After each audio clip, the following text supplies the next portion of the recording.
Assalamualaikum warahmatullahi wabarakatuh. Perkenalkan, saya Khairun Nisa Toharoh dari kelas B semester 4 Program Studi Ilmu Al-Quran dan Tafsir Fakultas Usuluddin dan Dakwah Institut Ilmu Al-Quran Jakarta.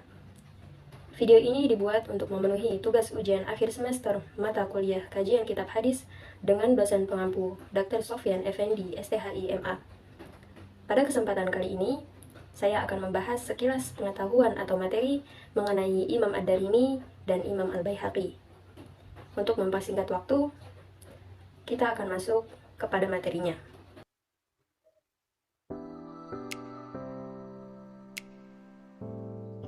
Imam Ad-Darimi dan Imam Al-Baihaqi. Topik-topik yang akan dibahas di sini, yang pertama ada biografi Imam Ad-Darimi, yang kedua biografi Imam Al-Baihaqi, yang ketiga pembahasan singkat mengenai kitab Sunan Ad-Darimi, dan yang terakhir pembahasan singkat mengenai kitab Sunan Al-Baihaqi. Biografi Imam Ad-Darimi. Nama lengkap beliau adalah Al-Hafidz Al-Imam Abu Muhammad Abdullah bin Abdurrahman bin Fadl bin Bahram bin Abdul Somad Ad-Darimi As-Samarqandi. Kunyah beliau adalah Abu Muhammad. Ad-Darimi merupakan nisbah kepada Darim bin Malik. Nasab beliau At-Tamimi adalah isbah yang ditujukan kepada satu kabilah, yaitu kabilah Tamim. As-Samarqandi yaitu nisbah kepada negeri tempat tinggal beliau. Ia dilahirkan pada tahun 181 Hijriah bertepatan dengan 797 Masehi di kota Samarkand. Tahun kelahirannya bertepatan dengan tahun wafatnya Ibn Al-Mubarak. Imam Ad-Darimi meninggal dunia pada hari Kamis bertepatan dengan hari Tarwiyah 8 Zulhijjah setelah asar tahun 255 Hijriah dalam usia 75 tahun. Beliau dikenal mempunyai ibadah yang kuat dan akhlak yang baik. Beliau disebut-sebut sebagai suri teladan yang baik, perihal kelemah lembutan, budi pekerti yang luhur, antusias ibadah, kekuatan hafalan, sikap zuhud terhadap dunia, dan kejujurannya. Di samping merupakan ahli hadis, Ad-Darimi juga merupakan ahli fikih dan ahli tafsir. Dalam bidang hadis, ia adalah hafiz sekaligus kritikus hadis yang sangat paham terhadap ilmu al-hadis dan ikhtilat ar-riwayat. Dalam fikih, beliau menganut mazhab Syafi'i. Ad-Darimi adalah sosok yang gigih dalam mencari hadis dan diakui oleh kebanyakan ulama hadis. Ad-Darimi sejak kecil sudah dikaruniai kecerdasan otak sehingga beliau mudah untuk memahami dan menghafalkan setiap apa yang beliau dengarkan. Dengan bekal itu, beliau menemui para syekh untuk belajar ilmu. Samarkand adalah negeri yang tidak pernah sepi dari ilmu pengetahuan. Walaupun demikian, dia tidak merasa cukup dengan apa yang ada di Samarkand. Negeri yang pernah beliau singgahi yaitu Khurasan, Irak, Baghdad, Kufah, Wasil, Basrah, Syam, Damaskus, Dimashq dan Shur, Jazirah, Hijaz, Mekah dan Madinah. Karya Ad-Darimi yang populer adalah kitab hadis yang berjudul Al-Hadits, Al-Musnad, Al-Marfu, Wal-Mawquf, Wal-Maqtu'. Akan tetapi dalam penerbitannya, judul kitab hadis tersebut diubah menjadi Sunan Ad-Darimi. Perubahan judul tersebut dilakukan untuk menyesuaikan sistematika penyusunan kitab. Ad-Darimi juga menyusun kitab tafsir dan kitab ensiklopedia al-Jami'. Hanya sayang, dua kitab karya Ad-Darimi ini tidak bisa ditemukan pada masa ini. Biografi Imam Al-Baihaqi. Nama lengkap beliau adalah Ahmad bin Al-Husain bin Ali bin Abdullah bin Musa. Kunyah beliau adalah Abu Bakar dan dijuluki dengan gelar Al-Hafidz. Lebih dikenal lagi dengan Imam Al-Hafidz Ahmad bin Husain bin Ali alias Abu Bakar. Imam Baihaqi dilahirkan pada tahun 384 Hijriah di bulan Sya'ban di Khusraujad, sebuah desa kecil di pinggiran kota Baihaq, Naisabur. Naisabur adalah salah satu kota utama wilayah Khurasan, Afghanistan, yang banyak menghasilkan ulama. Imam Al-Baihaqi disebut-sebut sebagai ulama pertama penyebar fikih mazhab Syafi'i. Hal tersebut berdasarkan kegiatan beliau yang berhasil mengumpulkan naskah-naskah fikih mazhab Syafi'i dalam karyanya berjudul Al-Maqsud. Tidak hanya menjadikannya dalam sebuah kitab, Imam Al-Baihaqi juga mengajarkan apa yang ada dalam kitab tersebut. Imam Al-Baihaqi hidup pada masa Daulah Al-Abbasiyah, zaman kekacauan politik yang juga mengacaukan paham Islam pada masa itu. Beliau mengembara mencari ilmu ke Khurasan, Irak, dan Hijaz.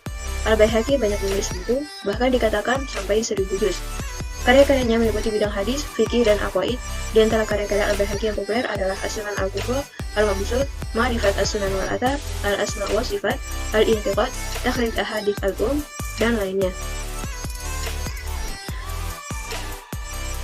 Selanjutnya pembahasan singkat mengenai kitab Sunan Ad-Darimi. Kitab ini memuat 24 kitab, ratusan bab, dan 3.367 hadis yang dimulai dengan muqaddimah, pembahasan fikih, dan terakhir Fadhail Quran.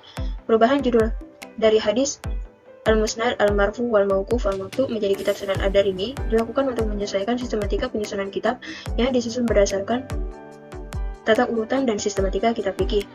Kitab Sunan Ad-Darimi berisi 10 buah hadis mu'allaq, 89 hadis mursal, dan 240 hadis maqtu'. Bagian terbesar dari hadis-hadis yang terdapat dalam kitab tersebut adalah hadis-hadis yang marfu'. Dalam penyusunan kitab, Ad-Darimi tampaknya tidak berkehendak untuk memperbanyak jalur sanad, tetapi lebih berkeinginan untuk menyusun kitab yang ringkas. Selanjutnya, kitab Sunan Al-Baihaqi. Kitab Sunan As-Shaghir ini adalah kitab yang paling populer di antara kitab-kitabnya. Judul kitab ini ada dua versi. Versi pertama cetakan Dar al-Fikr berat tahun 1414 Hijriah atau 1993 Masehi, judulnya adalah As-Sunan As-Shaghir. Versi kedua cetakan Maktabat Al-Dar Madinah Al-Munawwarah tahun 1410 Hijriah atau 1989 Masehi dengan judul As-Sunan As-Sughra. Dalam mukadimah kitabnya, Al-Baihaqi menyatakan bahwa kitab ini memuat tentang berbagai hal yang harus dilalui oleh mereka yang telah lurus agama akidahnya, yaitu memuat tentang ibadah, muamalah, munakahat, hudud, syiar, dan hukuman. Kitab ini juga dimaksudkan oleh Al-Baihaqi sebagai bayan secara ringkas terhadap mazhab Ahlus Sunnah wal Jamaah dalam mengamalkan syariat. Di dalamnya berisi hadis mursal as-sahabi, hadis mu'allaq, dan mauquf at-tabi'in, serta perkataan para ulama seperti Asy-Syafi'i yang ditulis di dalamnya. Sehingga kitab ini tidaklah murni merupakan kitab hadis, tetapi merupakan perbandingan antara kitab fikih dan kitab hadis.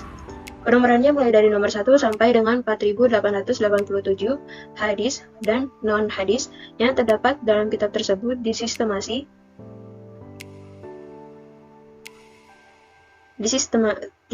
sesuai dengan bab-bab fikih dan dibagi menjadi 28 kitab. Dalam edisi cetakan Dar al-Fikr berikut tahun 1414 Hijriah, kitab ini dicetak dalam 2 jilid. Jilid pertama meliputi biografi Imam Al-Baihaqi yang ditulis oleh muhakkik kitab yaitu Abdullah Umar Al-Hasanawi. Dan 10 kitab pertama mulai dari Muqaddimah sampai Al-Faraid, sedangkan jilid kedua diawali dari kitab An-Nikah dan diakhiri dengan kitab Al-Makatib.